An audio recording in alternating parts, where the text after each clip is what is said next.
Hey everybody, welcome back. It's Valagar Aloevain. Alright, so for this video, it actually brings us back to the marketplace to a quest called Archer's Point Defense, which is given by Jasper Crookshank. Some of these names here, they're really tough to pronounce. So you just want to go through his bit, and he himself is actually also the quest entrance. So if you look on our map here, we're just right outside a house beneath. There's our doors there. And you'll notice there's also one here, which we'll get to in a later video. But for now, we're just going to head up and move on to Jasper's quest. Now, this quest actually has a time limit to it. Again, like one of our other ones, Fresh in the Air, that we have gone through, it does have that. So first thing here I'm going to do is just summon in that hireling again, just as a backup support. Alright, so once we're in here, the very first thing, the doors are locked, there's nothing to do. We can actually go and talk to this guy here, just get a little bit of information about what's going on, then we're preparing for the battle. You don't actually have to talk to him, however. All you really gotta do is wait. There will be an ogre that comes through. You'll actually see him spawning in behind the door, making his way towards us, and then eventually smashing down the door. Now I do want to point out, you don't want to be directly against the door, though you can actually see him coming now. If you're standing right against him, when the door smashes open, you're actually going to take a little bit of damage. So it's good to just stay back just a touch, that way you avoid your damage. Now another thing to point out before we get too far away, right here in the beginning, we also have a resurrection shrine hidden here behind the corner. Again, that's an oh no in case of, bad scenarios. So the path that I take through this quest is I first head directly straight in. There are a few enemies down here towards that campfire. And as you get close, they do start spawning in.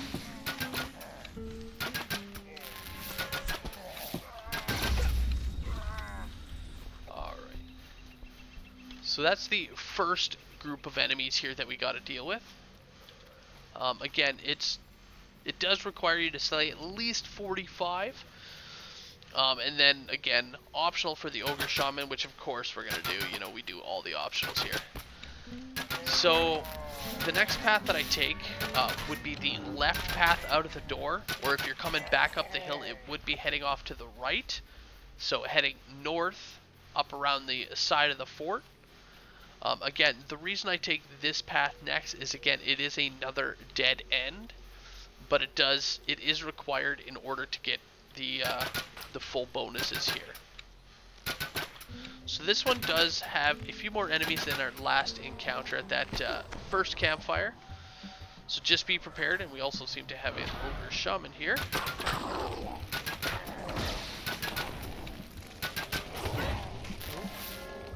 Gotta love works.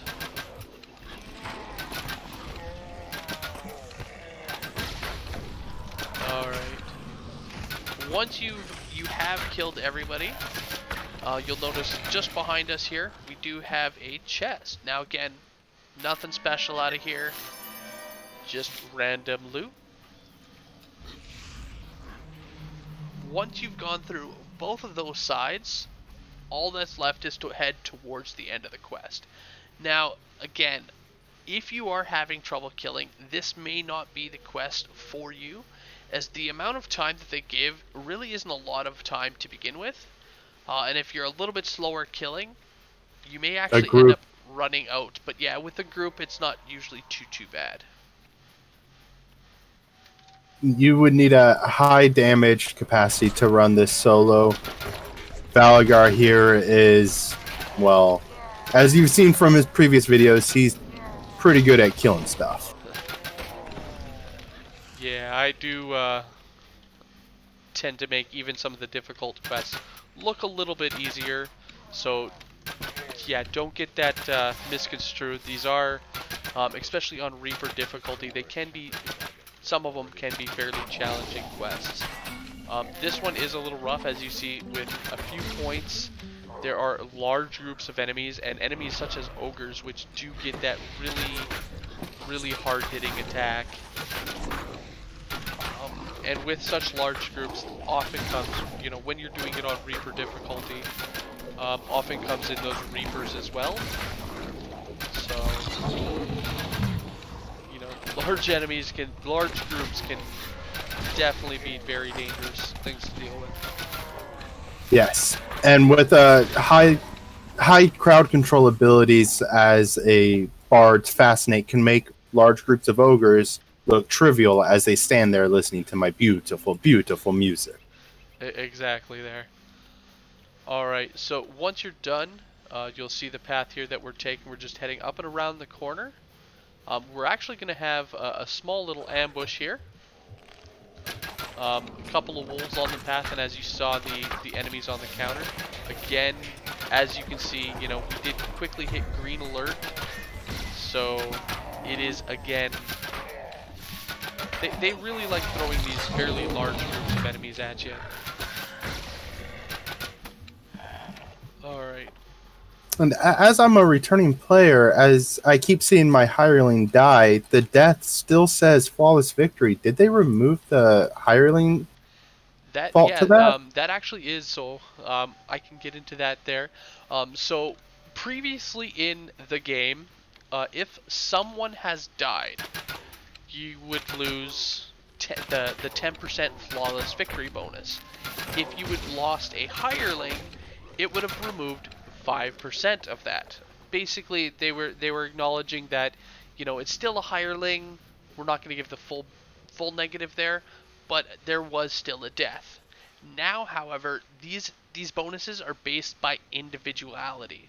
So, for example, if I had died, Conteus never did, he would still have flawless victory because for him it was a flawless victory. For me, however, I would lose that 10%. They also removed it for the hirelings because, again, the hireling dying isn't you. You still had a flawless victory. Oh, so the hireling just lost 10% experience. Exactly. Yeah, that might be why they're keep being stuck at that same level. They just keep on dying. Right. They just lose that bonus experience. All right.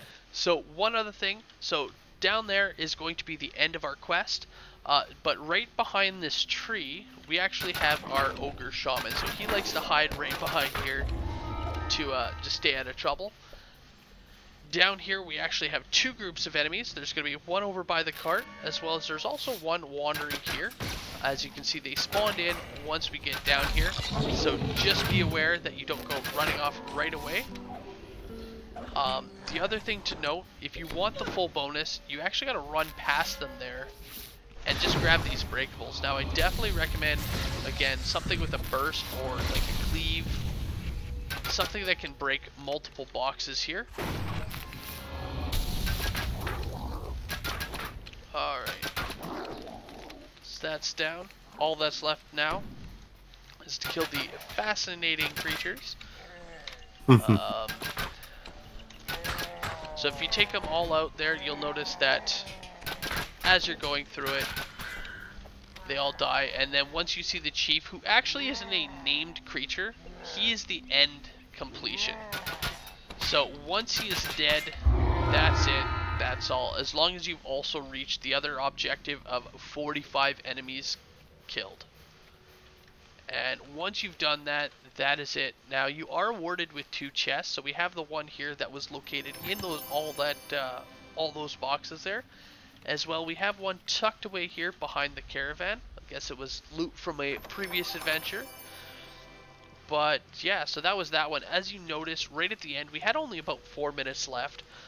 We did kind of mess around, as I was explaining, with some of the other things, but it doesn't give you as much free time as the foul chambers there with all the boxes, the fresh in the air. Sorry, not foul chambers. It doesn't give you as much time to play around with, but you know, it's definitely a go type of quest. Anyway, yeah. I hope you guys enjoyed. Thank you all for watching. And have a good one all. Take care.